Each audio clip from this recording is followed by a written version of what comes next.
Joining us now is Sarah Carter, investigative reporter, Fox News contributor.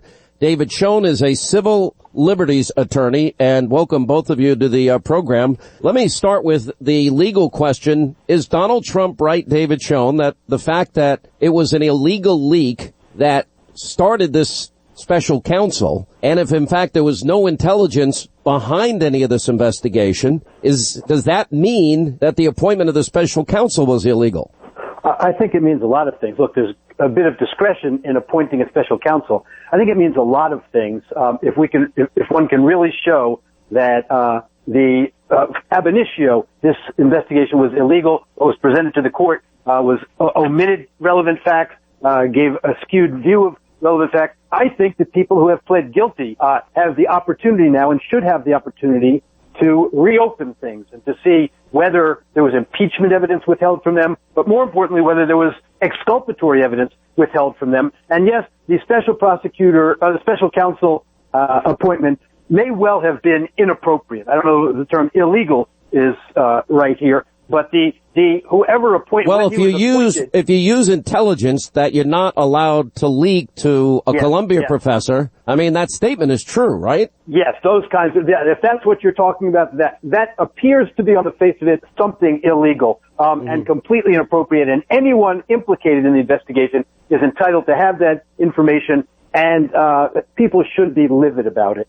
On these two issues, Sarah Carter, I think the idea that there was no intelligence at all behind the decision on investigating Trump-Russia collusion is stunning to me. It is stunning, and I think what's even more stunning is if you dig a little deeper, and remember we were the first to break the fact that Sidney Blumenthal was involved in this, and these are Hillary Clinton very close confidants and advisors, Sidney Blumenthal over at State Department, as well as Cody Shear, a former journalist who went on to work with President Bill Clinton and was an investigator and a close ally and aide of Hillary Clinton, that these two men were directly involved with this information, the information that was in the dossier. They were connected to Christopher Steele. How did this information end up in the State Department and those people at the State Department that were then spreading that information? How did it end up in Brennan's hands? See, these are all the questions that the congressional committees want to know as they're investigating. So we look at the electronic communication. That's the very beginning, Sean, of this investigation. He fights and fights and fights for this electronic communication, which is really not considered classified. Finally, with the threat, of contempt, they turn over the electronic communication to Devin Nunes, to the chair of the House Intelligence Committee. They take a look at it, and lo and behold, they realize, oh, wait, there's really no intelligence here, no direct intelligence that would open this investigation, something that would be explosive, right? Something that would either have a picture or have evidence from people overseas that there was some kind of collusion between the President Trump's campaign in Russia. So now they've got to ask these questions. Who were they talking to beyond this electronic communication? How was the information moved? Who was in charge of pushing that information? We also see that Harry Reid, right, who was, being pushed by Brennan at the time to ask the FBI to open an investigation when Brennan came and tried to brief the Gang of Eight, the intelligence heads on Congress. He's now saying in a book that was recently published that he felt that he was being used by Brennan to push for this investigation. So believe me, they are going to be looking details of this because, we've always hated using this, but as it unravels or as this onion got peeled back, more and more evidence became apparent that there was a lack of evidence and information that the intelligence community had to open this investigation, and it appeared on its face to have been politically motivated in order to corner the president and eventually lead to Comey actually asking for a special counsel to investigate the president with the intention. Remember, well, what about John Brennan colluding? There was a Spectator article out this weekend that really the headline grabbed my attention. Confirmed John Brennan colluded with foreign spies to defeat Trump. David, what'd you think of that article? Well, I haven't gotten to read the article, but I must tell you that it's a real concern. I'm sorry. I wanted to get back to one point that you were making a second ago, though, because there's another element to all of this that's very important. don't expect people like Andrew Weissman and Robert Mueller, unfortunately, to take a step back and question the legality of the investigation. Because I have to tell you, I have a case with Andrew Weissman in which the source for the surveillance, search and seizure orders in the case, etc., and their applications, the source was an unnamed source. However, Mr. Weissman vouched for the credibility of it. It turned out that source was a mafia killer with a corrupt relationship with an FBI agent. So the idea that in this case that facts were omitted and false facts were given to a court isn't going to be a stop sign to this special counsel's office, I'm afraid. You know, I think when the president, I want to go back to the role that maybe Brennan and Clapper had in all of this, Sarah, and I was asking about the Spectator article about John Brennan working with foreign entities. Did you see any evidence of that? Jim Jordan saying that Clapper leaked dossier briefing to CNN, and the leaker Richmond had special FBI access. What are your thoughts on that? Well, I think they're onto what I have been hearing from the very beginning of this investigation, and going all the way back more than a year. Look, we know for a fact now that they are honing in on Clapper. That when the president was briefed in January, remember at Trump Tower when he was briefed by Comey on this dossier, that it basically allowed there to be a foundation for all of these news agencies who, by the way, were given this dossier by Christopher Steele, who also lied to the FBI because he was trying to shop it around.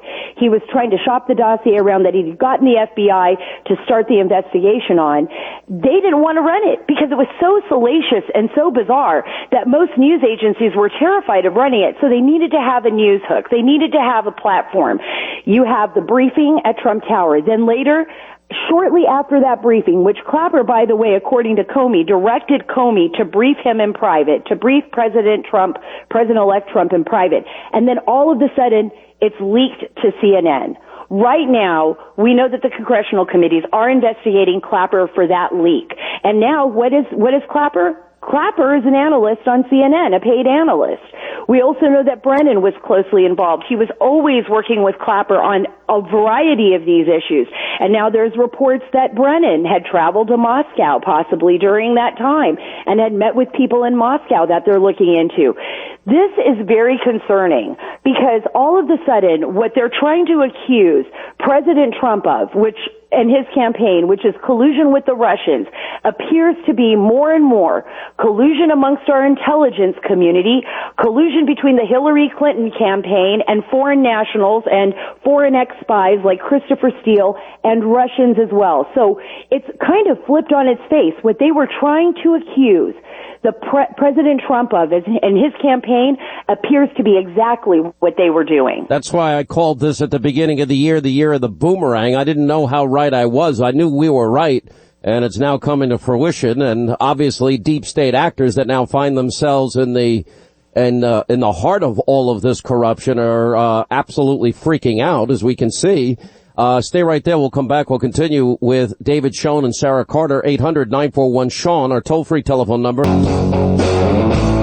All right, as we continue with attorney David Schoen, investigative reporter Sarah Carter, I'll ask you the same question. Is now, you can see panic now that is coming out of the deep state. And what's your reaction to all of it, David? I mean, obviously horrible things were done. The weaponization of these powerful tools of intelligence, and everything now is, as we were talking about before the break, boomeranging back onto Hillary Clinton, her campaign, her associates, the people that work for her. I'm going to start this answer by not letting you get away with understating a fact. You said before the break that you've been right from the start that this is going to boomerang. That's a gross understatement. Let me tell you something. I've said this before, and I say it again. Without you digging on this issue, raising the issue first, without Sarah Carter's articles, one after another, and without you continuing to press on this issue, we would be nowhere in uncovering the truth of this matter today, and we're far down the road now because of it. Congress has picked up on the message that you've sent through facts that you've dug up and reported on. It is